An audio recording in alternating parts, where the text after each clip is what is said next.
Hey, welcome to How to Fix It Workshop. I'm Josh, and in this video I'm going to give you an overview of my folding workbench / miter saw stand.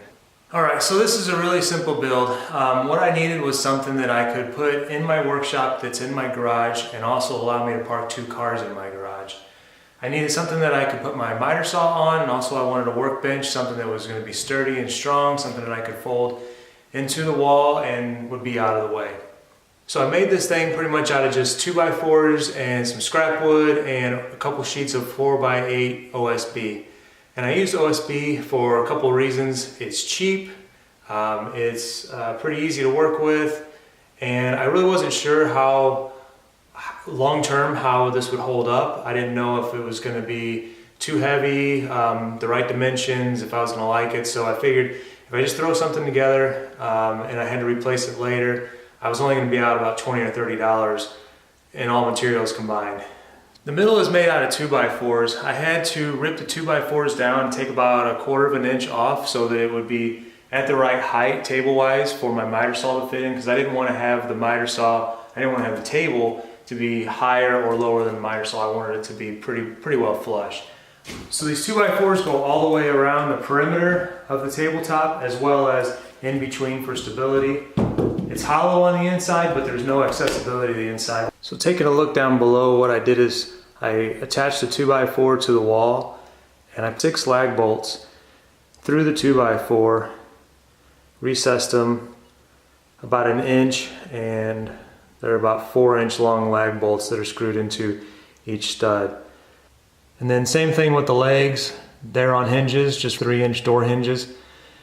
And the way that the pivoting system works is whenever I pull the table down from the wall, the 2 main legs will fold out automatically, and then I have this 3rd leg that will fold out, and then I have to kind of kick it just a little bit to get the stand upright.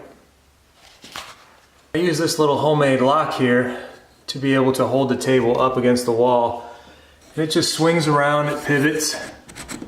It swings around, locking and unlocking. It has about another 4-inch lag bolt that's drilled into these blocks, and these blocks have a lag bolt that's drilled into the 2x4 behind it. So it's really solid.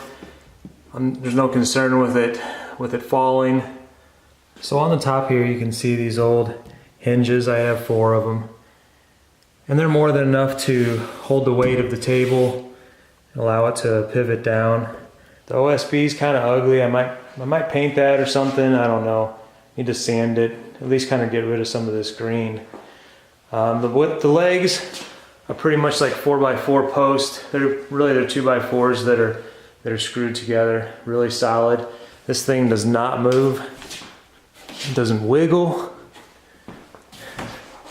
Nothing. It is super solid. Really happy with it. So there's a shot of my old miter saw sitting in the slot. It's pretty flush here. And again, it's pretty inexpensive, pretty cheap materials. If I have to replace anything, it's not going to be a big deal. If something tears up, it's not going to be a big deal. And I also built it this way, so it's all screws, no glue. And if at some point I have to get a new miter saw, which is probably going to be the case someday, I kind of made this so that I can just take it apart. If I have to, I can maybe shim up if my miter saw table is a different size, and then I can make it bigger. I can make the slot bigger, wider this way and deeper that way. So that's the overview.